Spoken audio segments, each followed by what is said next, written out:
नमस्कार दोस्तों, मैं हूं राम फासगे और आप सभी का स्वागत है अपने चैनल पे। तो आज आरएम सैम्पलिंग ये नया टॉपिक मैं आपके सामने लाया हूं। तो RM sampling, RM raw material की सैम्पलिंग करने से पहले हमको क्या क्या तैयारी करनी होती है, क्या क्या प्रिकॉशंस रखने पड़ते हैं और कितने दिनों में सैम्पलिंग करनी होती है जीआरएन आने के बाद। तो ये हमने इस वीडियो में कवर किया है। तो ये पूरा समझने के लिए वीडियो के अंत तक बने रहिए। और जो नए भाई मेरे अब तक मेरे चैनल को लाइक शेयर सब्सक्राइब नहीं किया तो उनको गुजारिश है कि चैनल को लाइक करें, शेयर करें और सब्सक्राइब करना मत भूलिए और बेल आइकॉन दबाइए ताकि आपको अगली वीडियो की अपडेट्स मिलती रहे। तो शुरू करते हैं। तो दोस्तों, रॉ मटेरियल सैम्पलिंग करने के लिए sample one batch at a time, जो भी बैच ले रहे हो आप एक ही टाइम पे एक ही बैच लेना है। रिसील द कंटेनर्स सैम्पलिंग होने के बाद slash bags holding the material immediately after sampling under sampling booth. तो आपको जैसे सैम्पलिंग होगी तो उसको तुरंत रिसील करना है। Protect the sampled material from external contamination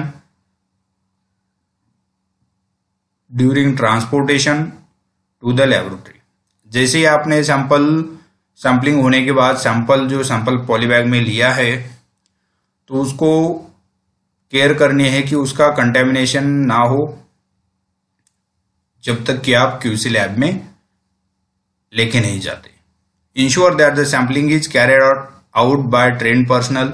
जो भी पर्सनल है वो वहाँ जो करने वाला ऑफिसर हो या ऑपरेटर हो वो ट्रेन होना चाहिए। Ensure the sampling devices are clean and dried before use. जो भी आप सैम्पलिंग रॉड यूज कर रहे हो, स्पैचुला यूज कर रहे हो, तो वो सभी डिवाइसेस क्लीन और ड्राई होनी चाहिए। Use appropriate personal protective equipment PPE. तो वो पीपीई सेफ्टी गॉगल्स है, नोज मास्क है, हैंड ग्लोव्स है during sampling. Use separate clean sampling device for each batch और ईच लॉट। तो आपको जब भी बैच में सैम्पलिंग करोगे या लॉट वाइज करोगे तो आपको हर बार क्लीन डिवाइस ही यूज करना है। Material can be sample into two sampling booths, either material is same और डिफरेंट। सेम हो मटेरियल या डिफरेंट हो तो आपको दो सैम्पलिंग बूथ में सैम्पलिंग करनी है।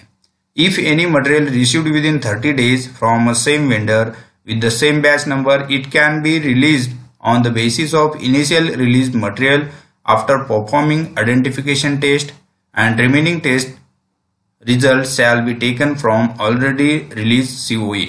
सीओई का मीनिंग होता है सर्टिफिकेट ऑफ एनालिसिस। तो ये आपको जब भी मटेरियल रिसीव्ड होगा 30 दिन के अंदर आपको उसकी सैम्पलिंग करनी है।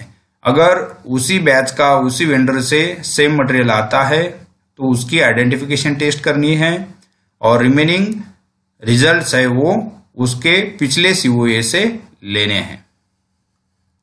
If material transfer through code to code in a same grade, it can be release same grade and it is already tested and released, then results shall be taken from a previous COA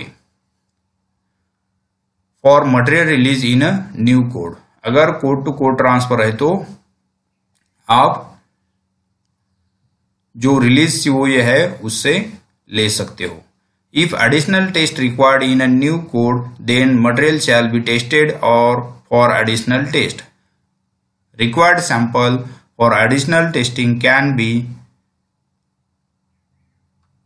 taken from a control sample after approval from QA। अगर आपको sample additional चाहिए तो approval उसका QA से लेना पड़ेगा। Retest date of code to code release material shall be same as of earlier release sample. तो उसका रिटेस्ट डेट कौन सी होगी? जो कोड टू कोड ट्रांसफर में किए हो तो पिछले कोड की जो रिटेस्ट डेट है वो रिटेस्ट डेट अगले सैंपल की अगले सेम कोड की होगी। In case of code-to-code transfer in different grade, then specification and methodology shall be reviewed, and all tests which have not been carried out in earlier code shall be analyzed for a new code, and then COA shall be generated in a line with a new code specification. All raw materials should be sampled as soon as possible. जितने जल्दी हो सकता है उतना हमको raw material की sampling करनी है। और रिसिप्ट ऑफ GRN होता है good receipt note, request from store and test within 16 days from date of sampling. तो आपने जब भी सैम्पलिंग किए हो, सैम्पलिंग का एक है कि रॉ मटेरियल जैसे ही आता है तो GRN आपको मिलेगा, GRN जैसे ही मिलेगा तो आपको सैम्पलिंग करनी है, और सैम्पलिंग होने के बाद विद इन 16 days आपको टेस्टिंग करनी है। Raw materials need to be sampled based on the priority. तो ये सबको हमको प्रायोरिटी देके ही उसकी सैम्पलिंग करनी है। In case of the sampling and testing is not carried out within the specified line, then हमको इंसिडेंट रेज करना पड़ेगा।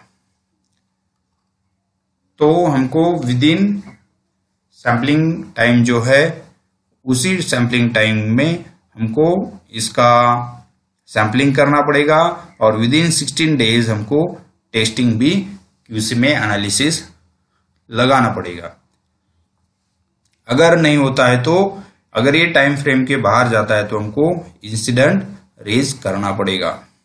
तो दोस्तों, इस वीडियो में हमने प्रिकॉशन सैम्पलिंग करने के लिए क्या क्या है वो देखा, PP इक्विपमेंट्स कौन कौन से यूज करने हैं,